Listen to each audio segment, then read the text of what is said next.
There is something happening inside your mind right now that you cannot feel, cannot see, and almost certainly do not know is there. It is not a flaw in your character. It is not a gap in your intelligence. It is not a sign that you are lazy or uncommitted or incapable of the life you want. It is something far more precise than any of those things, and far more consequential. It is a mental block so deeply embedded in the way you process reality that it shapes every financial decision you make, every opportunity you evaluate, every risk you either take or refuse, and every version of the future you allow yourself to genuinely believe is available to you. And the reason I can say with near certainty that you have it is not because I am making a generalization about human weakness. It is because the data is overwhelming, the psychology is well documented, and the behavioral evidence is visible in the financial lives of the vast majority of people in every country, every income bracket, and every level of education on Earth. 97% is not a dramatic number I chose for effect. It is a reflection of what the research consistently shows about the proportion of people who operate under this particular constraint without ever identifying it, examining it, or making a deliberate choice about whether to keep it. The 3% who do not have it, or who have recognized it and worked to dismantle it, are not smarter than you. They are not more disciplined. They are not the product of superior genetics or exceptional upbringing.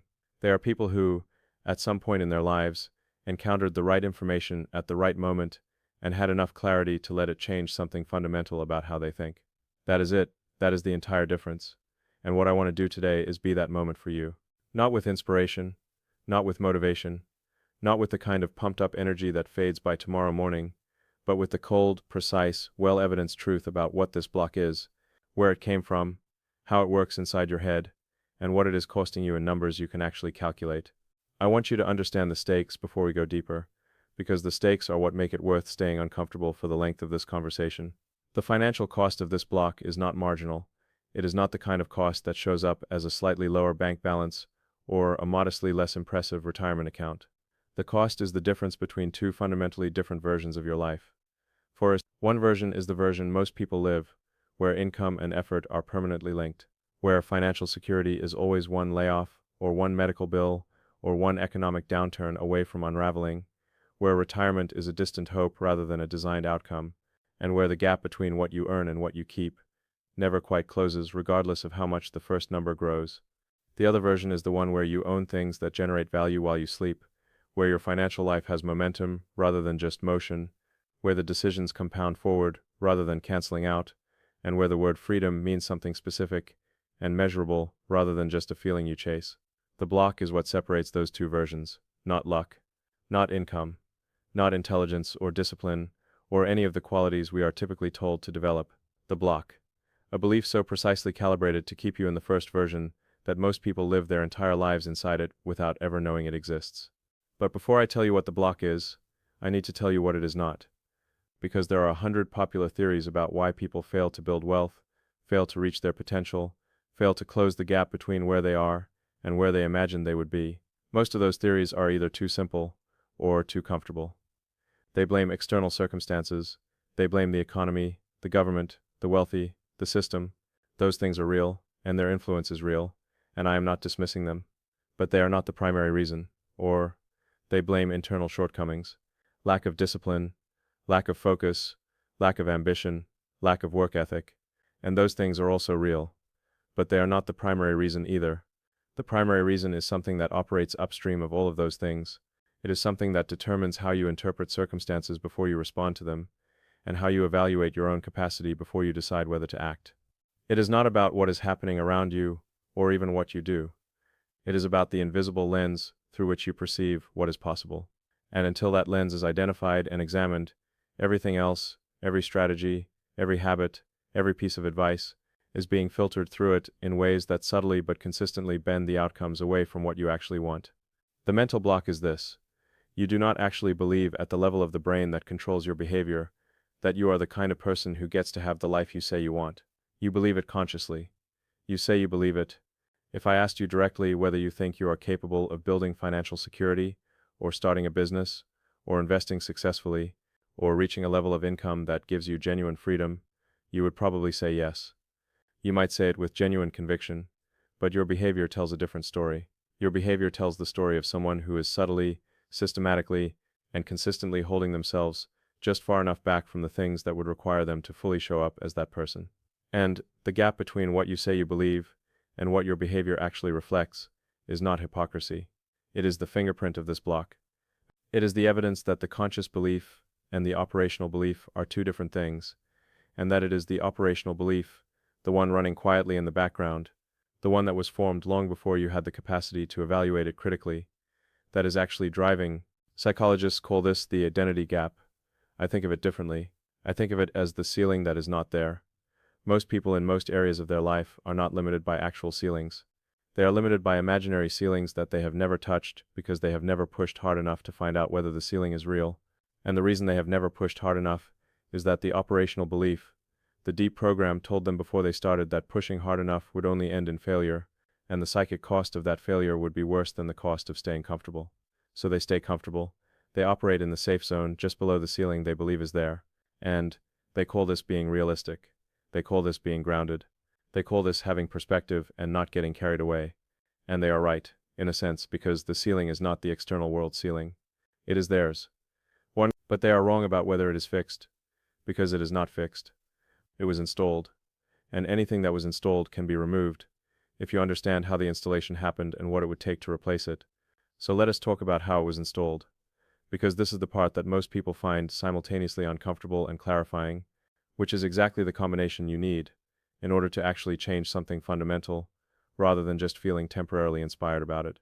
The block was installed in you before you were old enough to choose what to believe, before you had the cognitive development to evaluate information critically, to compare sources, to ask whether the messages you were receiving were true, or simply transmitted by people who also received them uncritically from people who received them the same way.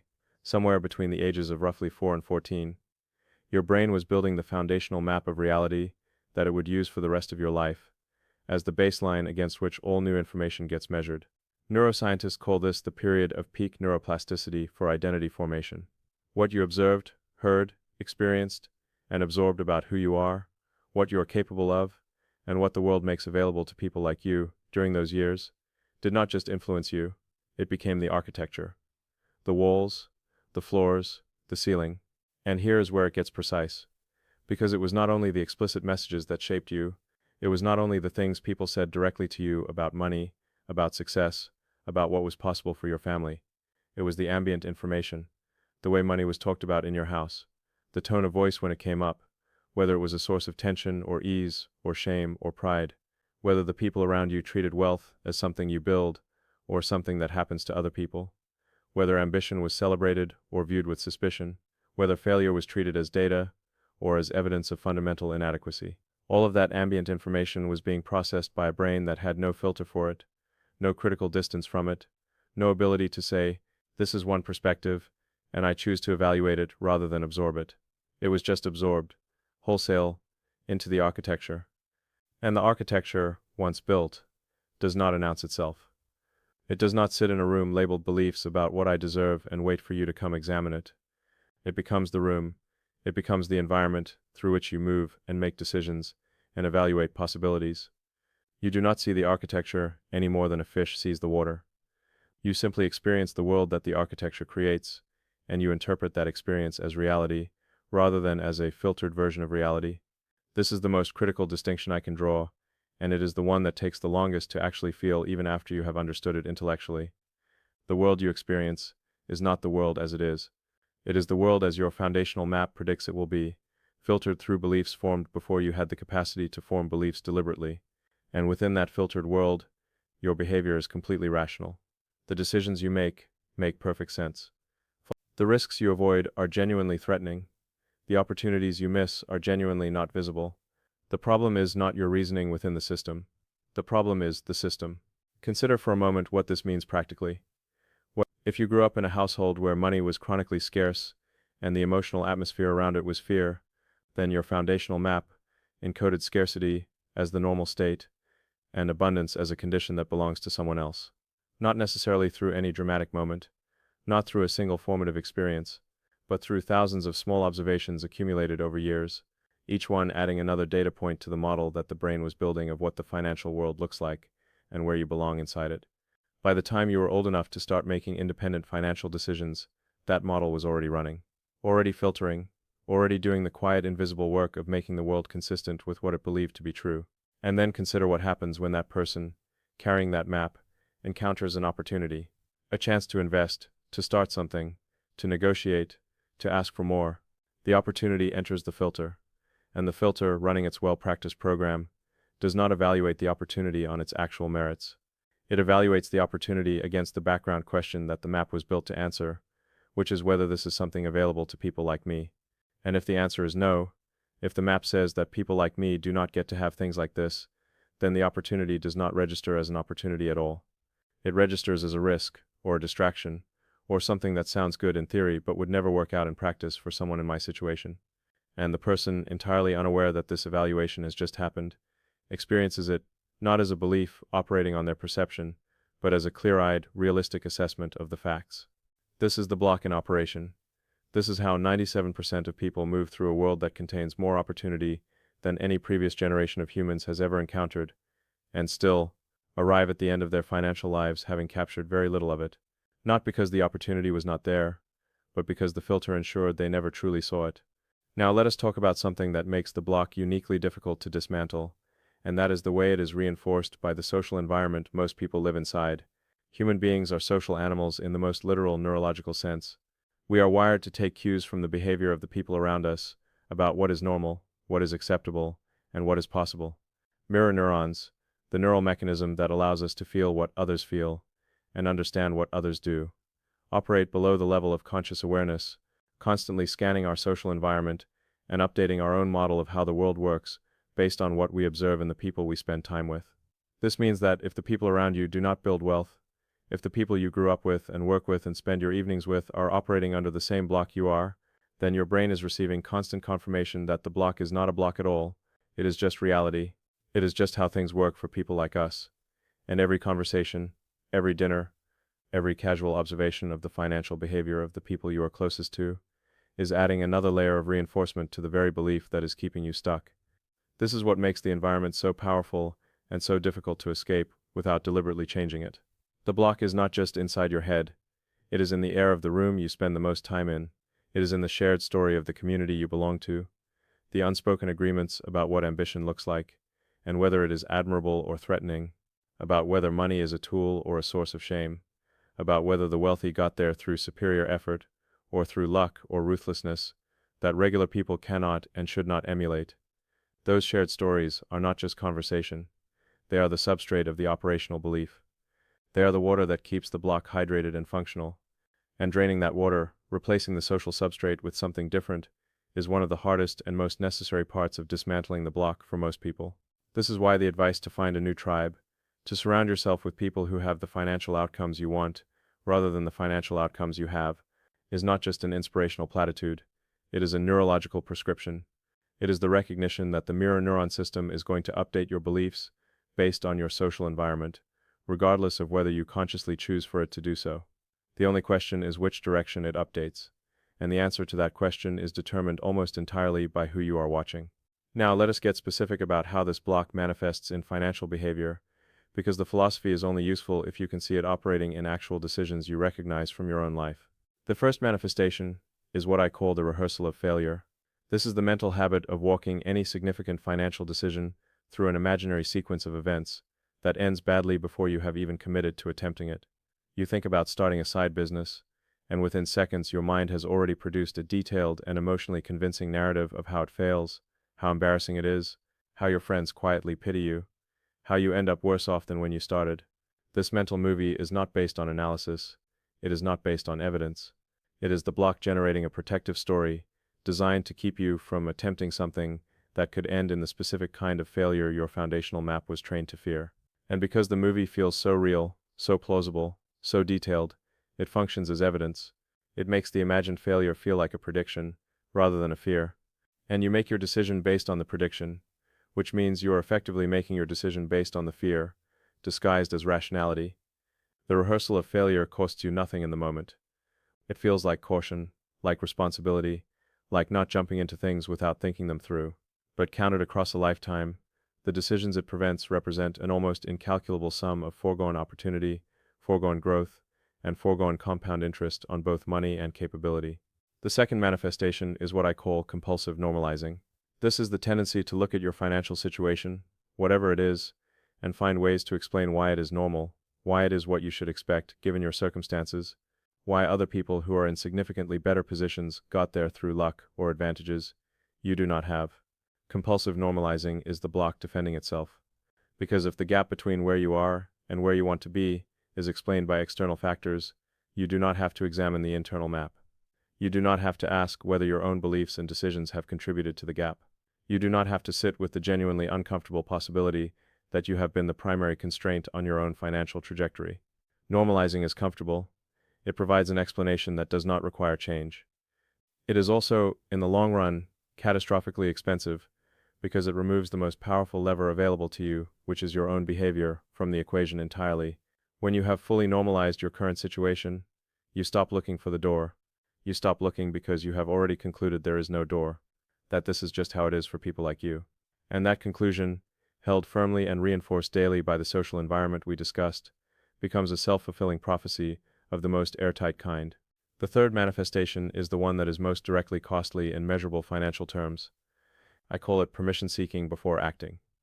This is the pattern of waiting for external validation before moving forward with a financial decision. Waiting until the market gives a clear signal. Waiting until you feel you know enough. Waiting until someone you respect tells you it is a good idea. Waiting until the timing feels obviously right, rather than just probably right. On the surface, this looks like prudence. It looks like careful deliberation. But at its core, it is the block telling you that your own judgment is not sufficient to trust, that you need the world to confirm your decision before you commit to it, because committing without that confirmation carries a risk that the block has calculated as unacceptable. And the cost is time, always time. Because the market does not give clear signals, you will never know enough. Timing is never obviously right. And the person waiting for permission, while compound interest ignores their hesitation, is paying a price that never shows up on a statement, but accumulates relentlessly in the gap between where they are and where they could have been.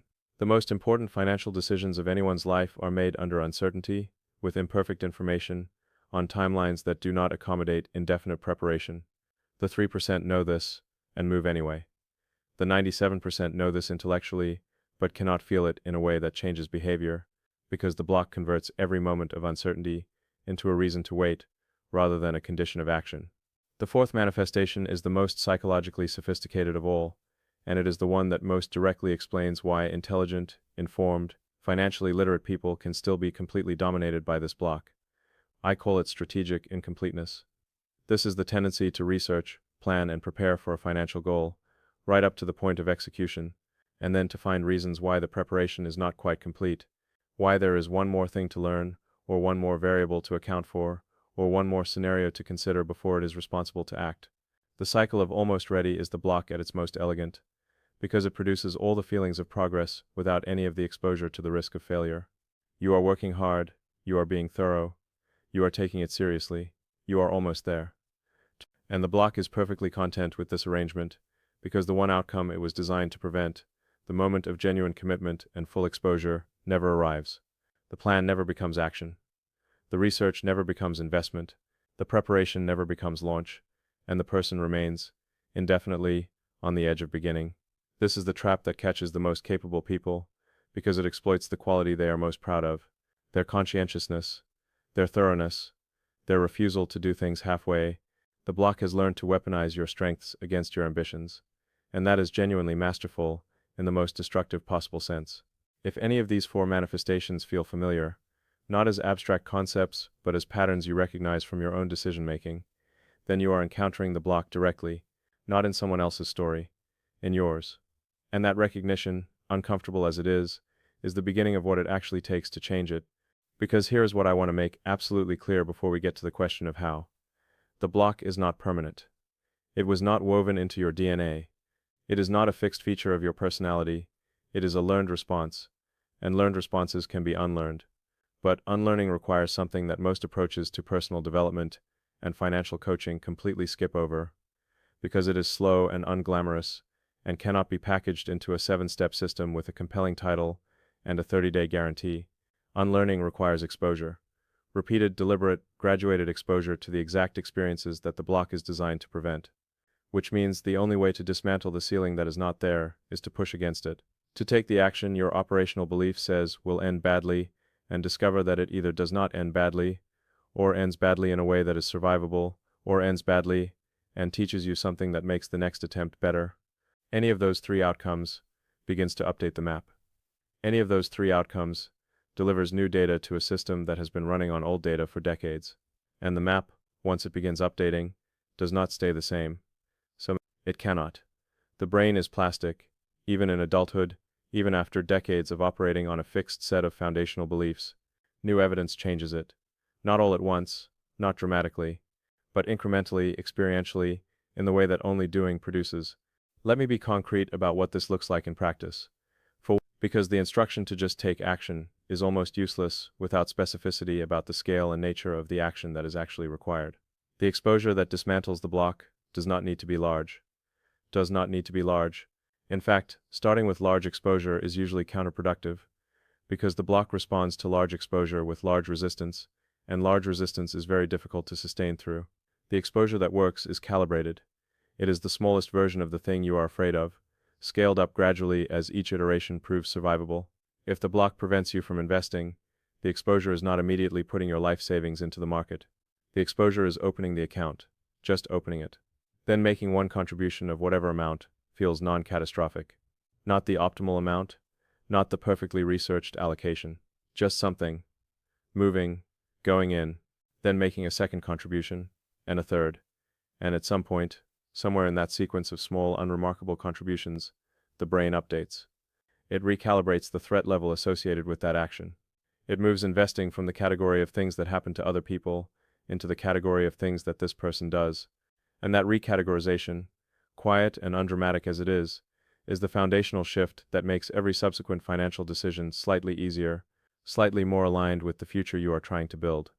This is also why the most financially effective thing most people could do has nothing to do with finding the right investment vehicle, or the optimal savings rate, or the perfect financial advisor.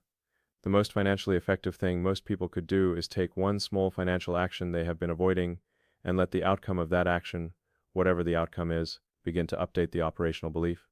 Not a massive action, not a bet everything move, a small, deliberate, uncomfortable action in the direction of the financial life they say they want. Open the investment account that has been on the to-do list for a year. Make the first contribution, even if it is embarrassingly small. Have the salary negotiation conversation they have been rehearsing, but never initiating.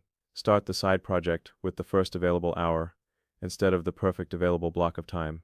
The specific action matters less than the act of acting. Because every action taken in the face of the block's resistance sends a signal to the operational belief that the action was survivable, that the world did not end, that the person who took the action is still intact, possibly better positioned than before, certainly more informed than before. And that signal, repeated enough times across enough different contexts, begins to rewrite the map. I want to be honest with you about the timeline.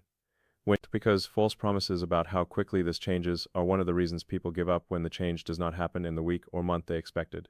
Rewriting a foundational belief takes months, not days, and years, not months. Because the belief was not installed in a week, and it will not be uninstalled in one, what changes quickly is awareness. You will know intellectually, very soon after encountering this information, that the block exists and where it came from. That knowledge arrives fast. What changes more slowly is the feeling. The shift from experiencing the block as invisible reality to experiencing it as an observable thing you can name and watch and consciously respond to, that takes time. It requires you to catch the block in operation repeatedly, to notice the rehearsal of failure as it begins to run, to recognize the compulsive normalizing as it activates, to see the permission-seeking and the strategic incompleteness for what they are, while they are happening rather than in retrospect. Building that observational capacity is the work of months, and what changes most slowly of all is the automatic response. The gut-level reaction to financial risk and opportunity that precedes conscious thought and sets the emotional context for all the thinking that follows. That is the deepest layer, the most practiced, the most reinforced by decades of being treated as simply the way you are. And changing it requires the longest consistent exposure to the evidence that challenges it. But here is what makes the timeline bearable rather than discouraging. You do not have to be finished changing before the change starts producing results. You do not have to have fully dismantled the block before it starts costing you less. Every time you take an action in the face of the block's resistance, you are already living differently. Every investment you make while the fear is still present, every negotiation you have before you feel ready, every commitment you keep to your future self, despite the present self's objections. Those are already the life you want. You are not building toward it. You are inside it. Imperfectly, incompletely, but genuinely. And the compound effect of that, the way those moments build on each other, and accelerate, and create new evidence and new capacity, is the same math as compound interest. It starts imperceptibly slow, and becomes over time something you cannot argue with.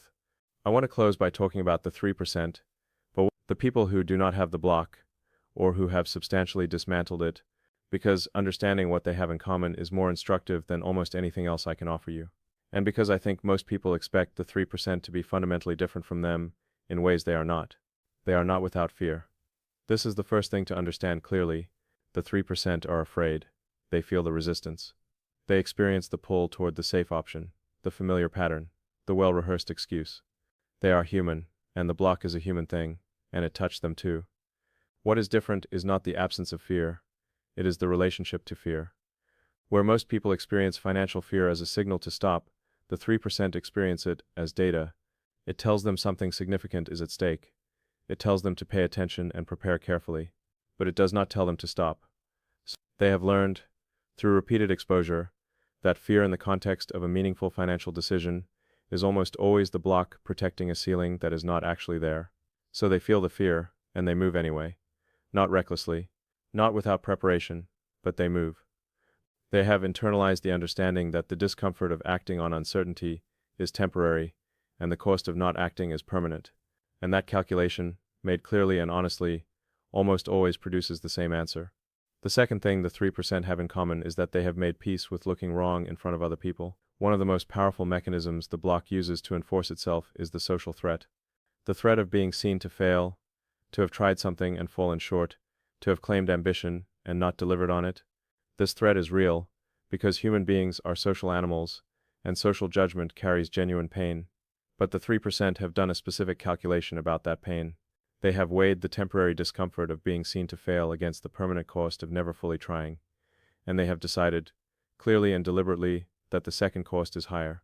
They have accepted that looking wrong sometimes is the price of admission for the possibility of being genuinely right, in a way that matters. They have given themselves permission to be imperfect in public, and that permission, boring as it sounds, is one of the most financially liberating things a human being can do, because so much of what the block prevents is prevented specifically by the threat of social judgment. Remove that threat's power, and the block loses much of its enforcement mechanism. The third thing the 3% have in common is the one that is hardest to manufacture but most possible to develop. It is a genuine relationship with their future self. Not an abstract concept of retirement or financial freedom, but an actual felt sense of the person they are becoming over time, a person they feel responsible to, accountable to, even loyal to. When the future self is real to you, spending money you should invest feels like stealing from someone you care about. Delaying a financial action feels like breaking a commitment to someone who is counting on you. The decisions of today become loaded with the weight of their actual consequences, rather than the comfortable numbness of deferral. And that weight, properly understood, is not a burden. It is an anchor to what actually matters. It keeps you oriented toward the trajectory you want, rather than the comfort of the moment you are in.